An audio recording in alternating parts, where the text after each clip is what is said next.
रात के करीब 1:55 थे। मैं अपनी बस लेकर अहमदाबाद से राजकोट जा रहा था। ये मेरी आखिरी ट्रिप थी और बस में बैठे थे सिर्फ 3 यात्री। सड़क लगभग खाली थी, चारों तरफ अंधेरा। बस की हेडलाइट ही एकमात्र रोशनी थी। मैं धीरे धीरे गाड़ी चला रहा था।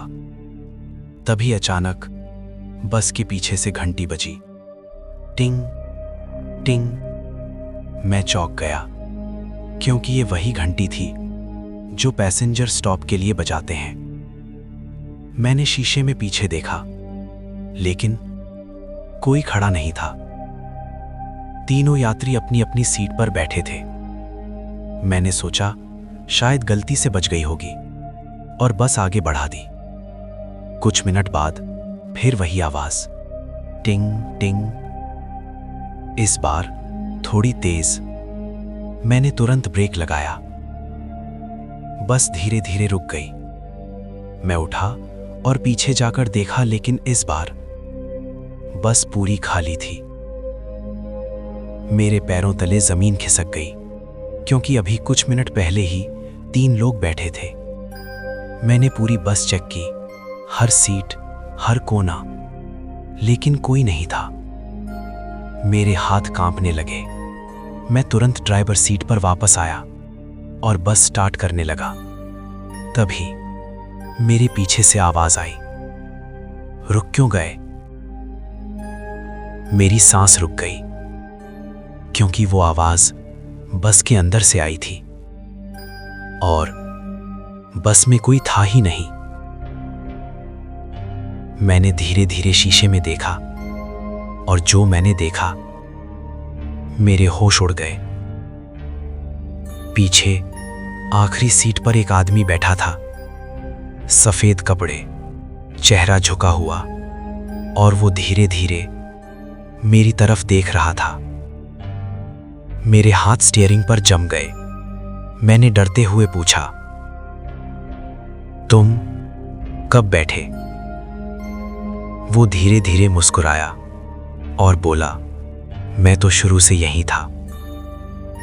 मेरी सांसें तेज हो गईं, दिल जोर से धड़क रहा था। और तभी बस के सारे लाइट्स अपने आप बंद हो गए। पूरा अंधेरा। और उसी अंधेरे में वो आवाज फिर आई,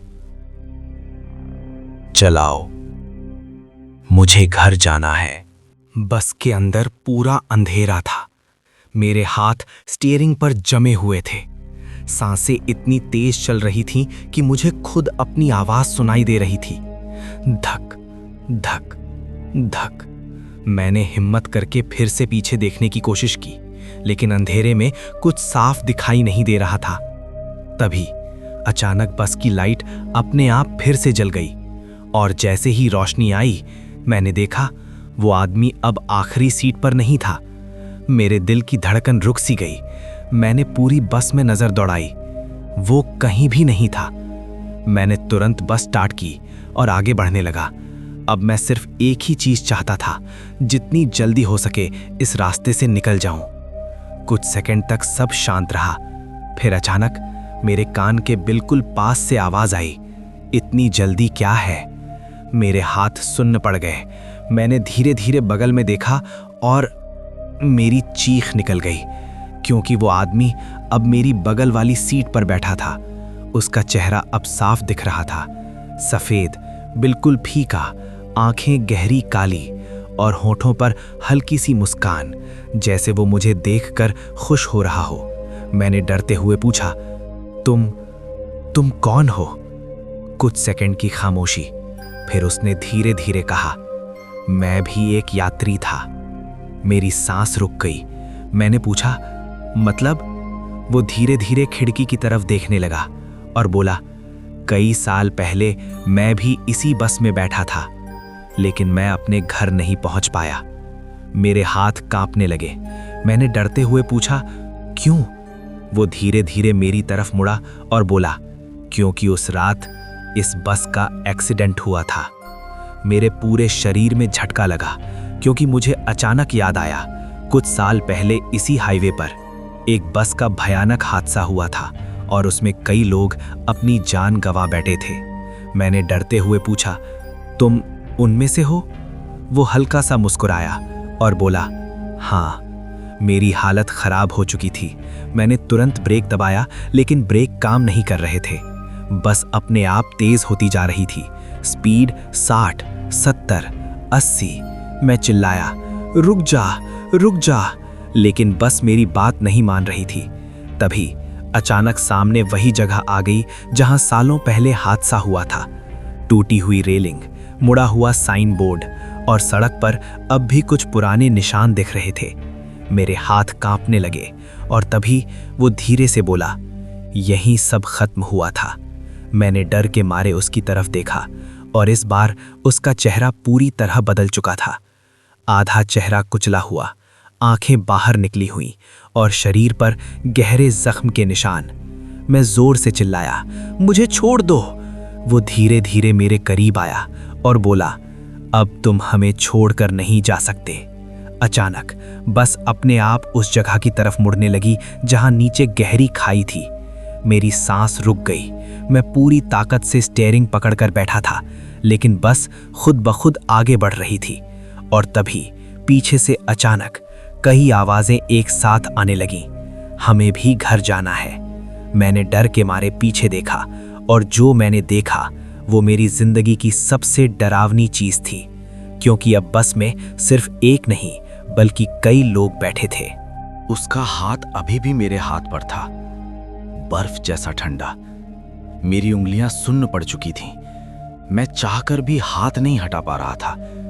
मेरी सांसें तेज हो रही थीं। दिल ऐसा धड़क रहा था जैसे अभी बाहर निकल जाएगा। वो धीरे धीरे बोली, यहीं उतारो मुझे। मैंने सामने देखा और जो जगह थी वो किसी भी नक्शे में नहीं हो सकती थी। न कोई सड़क का नाम, न कोई घर, न कोई इंसान, बस एक पुराना सूखा पेड़ और उसके नीचे काली गीली मिट्टी। मेरे मन में एक अजीब सा ख्याल आया, ये जगह जानी पहचानी क्यों लग रही है। तभी उसने धीरे से कहा, याद करो। मेरी आंखें फटी रह गईं। मैंने कांपते हुए पूछा, क्या याद करूं? वो मेरी तरफ झुकी। उसकी आंखें अब मेरे बहुत करीब थीं और उसने धीरे से कहा, 4 साल पहले यही जगह तुम मुझे छोड़कर भाग गए थे। मेरे पूरे शरीर में बिजली सी दौड़ गई। मेरे दिमाग में अचानक फ्लैश आने लगे। फ्लैशबैक। बारिश हो रही थी, रात का समय। एक लड़की मेरी ऑटो में बैठी थी, डरी हुई। वो बार बार कह रही थी, भैया जल्दी चलो, कोई मेरा पीछा कर रहा है। लेकिन मैं डर गया था। मैंने उसे इसी सुनसान जगह पर उतार दिया और बिना पीछे देखे भाग गया। और अगले दिन मुझे खबर मिली थी, उसी जगह एक लड़की की मौत हो गई थी। वापस वर्तमान में। मेरे हाथ कांपने लगे। मैंने धीरे से उसकी तरफ देखा और बोला, तुम वही हो? वो मुस्कुराई, लेकिन इस बार उसकी मुस्कान डरावनी नहीं थी, दर्द भरी थी। उसने कहा, हाँ। मेरी आंखों में आंसू आ गए। मैं बोला, मुझे माफ कर दो। मैं डर गया था। कुछ सेकंड तक वो चुप रही। फिर उसने धीरे से कहा, मुझे तुमसे बदला नहीं चाहिए। मैं चौंक गया। फिर वो बोली, मुझे सिर्फ सच चाहिए ताकि मैं यहां से जा सकूं। तभी अचानक हवा तेज चलने लगी। पेड़ जोर जोर से हिलने लगा और उसी पल मुझे अपने पीछे कई लोगों के खड़े होने का एहसास हुआ। मैंने धीरे धीरे पीछे देखा और मेरी रूह कांप गई, क्योंकि वहां सिर्फ वो लड़की नहीं थी बल्कि कई परछाइयां खड़ी थीं, जैसे वो सभी लोग जो इस जगह पर कभी वापस नहीं जा पाए। मैं डर के मारे कांपने लगा। मैं चिल्लाया, मैं क्या करूं? वो लड़की मेरी तरफ देखी और बोली, सच बता दो पुलिस को। मेरी सांस अटक गई। मैंने कभी उस एक्सीडेंट की बात किसी को नहीं बताई थी, लेकिन उस रात मैं समझ गया था, अगर आज नहीं बताया तो शायद मैं भी यहां से कभी नहीं पा पाऊंगा। मैंने हिम्मत करके कहा, ठीक है, मैं सब सच बता दूंगा। तभी अचानक सब कुछ शांत हो गया। हवा रुक गई, परछाइयां गायब। मैंने देखा वो लड़की धीरे धीरे गायब हो रही थी। गायब होने से पहले उसने आखिरी बार कहा धन्यवाद, और फिर वो पूरी तरह गायब हो गई। अगली सुबह मैं सड़क के किनारे बैठा था। ऑटो वहीं खड़ा था। सब कुछ नॉर्मल लग रहा था, लेकिन जब मैंने पीछे सीट की तरफ देखा तो मेरी रूह कांप गई, क्योंकि सीट पर गीले पैरों के निशान थे, और वो निशान धीरे धीरे आगे आकर मेरे पास खत्म हो रहे थे। फाइनल ट्विस्ट, मैंने उस दिन पुलिस को सब सच बता दिया। पुराना केस फिर से खुला और पता चला वो लड़की सच में उसी जगह मरी थी। लेकिन कहानी यहीं खत्म नहीं होती। आज भी कभी कभी रात के ठीक 2:10 पर मुझे एक कॉल आता है, अननोन पैसेंजर, और जब मैं फोन उठाता हूं एक ही आवाज आती है, चलोगे?